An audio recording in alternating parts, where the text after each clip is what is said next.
अस्सलाम वालेकुम स्टूडेंट्स। अच्छा स्टूडेंट, लास्ट टाइम हमने प्रेजेंट कंटिन्यूअस टेंस किया था और उसका हमने किया था पार्ट 1। उसमें हमने इसके यूजेस देखे थे, पहचान देखी थी। आज हम उसी सिलसिले को आगे बढ़ाएंगे। ये हमारा लेसन नंबर 5 है। लेसन नंबर 5 यानी इससे पहले हम 4 लेसन्स कर चुके हैं या 4 वीडियोस बना चुके हैं। तो हमने इसे नाम दिया है present continuous tense. Present continuous tense part two. आज हम इसके अंदर ये देखेंगे कि इसको नेगेटिव कैसे हमने बनाना है। How to make it negative, नफ़ी बनाने का तरीका। तो ये बहुत ही आसान है नफ़ी बनाने का तरीका। यानी इस तरह को लेके इसको नफ़ी बनाने के लिए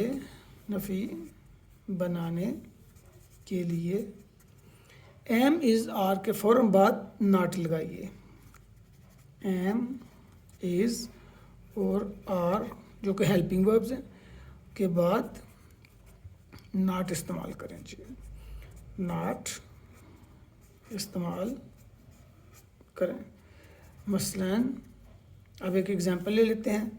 फॉर एग्ज़ाम्पल, मैं इस वक्त आराम नहीं कर रहा हूँ। मैं इस वक्त आराम नहीं कर रहा हूँ। I am not taking rest at this time.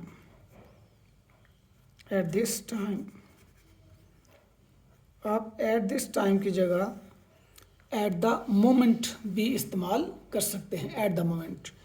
तो मैं इस वक्त आराम नहीं कर रहा हूँ, वो पतंग नहीं उड़ा रहा है। एक और सेंटेंस लिखते हैं, वो पतंग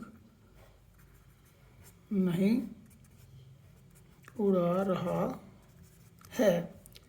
ही is not flying uh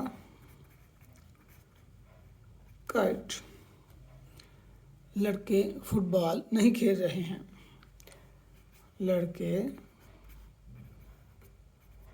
football नहीं खेल रहे हैं। तुम कहेंगे boys are not playing football.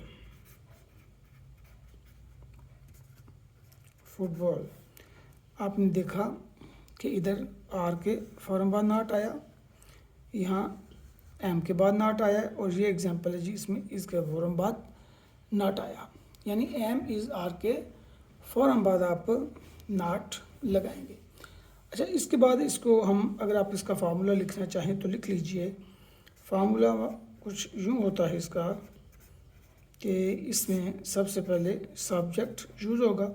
Subject के बाद एम इज़ या आर में से कोई एक हेल्पिंग वर्ब आएगा।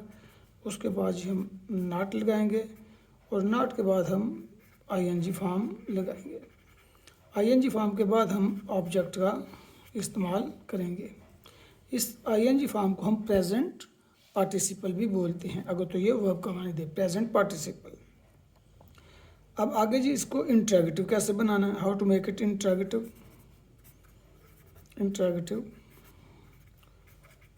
यानी सवालिया फिक्रा कैसे बनाया जाएगा। तो ये भी बहुत इजी है, इसको सवालिया आपने कैसे बनाना है। इसमें एम इज़ आर को आप सेंटेंस के स्टार्ट पे ले जाइए और अगर सेंटेंस के अंदर हेल्पिंग वर्ब मौजूद है, क्वेश्चन वर्ड मौजूद है, जैसे when, where, why, who, whose, which etcetera, ये तो फिर इनको आप हेल्पिंग वर्ब यानी एम इज़ आर से पहले लेके जाएं। तो जी इसी तरह के हम इस तरह लिख लेते हैं, एम इज़ आर को फिक्रे के शुरू में ले जाएं। एम इज़ आर को फ़िक्रे के शुरू में ले जाएं, और अगर फ़िक्रे में कोई हेल्पिंग वर्ब मौजूद है, अगर फ़िक्रे में कोई क्वेश्चन वर्ड मौजूद है। अब क्वेश्चन वर्ड कौन कौन से होंगे? What, when, where, who, whose, etcetera. ये तमाम क्वेश्चन वर्ड्स होते हैं जो कि क्वेश्चन बनाने के इस्तेमाल होते हैं। तो फिर इनको एम इज़ आर से भी आपने पहले ले जाना है। अगर क्वेश्चन वर्ड हो तो उसे आपने उससे भी पहले ले जाना है, जो कि आपका एम इज़ आर है।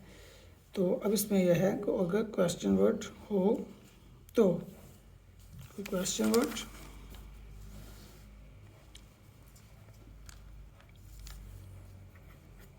हो तो उसे सबसे पहले ले जाएं। अब एक एग्जांपल देखिए। क्या तालिब इल्म सवालात हल कर रहा है। तो इसको हम इस तरह ट्रांसलेट करेंगे, is the student solving the sum. Is the student solving the sums. अब चूँकि स्टूडेंट एक है, सिंगुलर है, तो हमने यहाँ इज़ का इस्तेमाल किया। Is the student solving the sum. क्या वो खाना पका रही है? क्या वो खाना पका रही है? तो इसका हम कर लेंगे translation, is she cooking food और मील। ठीक। अब एक ऐसा सेंटेंस भी लिख लेते हैं कि जिसमें क्वेश्चन वर्ड भी आ जाए। फॉर एग्ज़ाम्पल, आप अपना वक्त ज़ाया क्यों कर रहे हैं? आप अपना वक्त ज़ाया क्यों कर रहे हैं?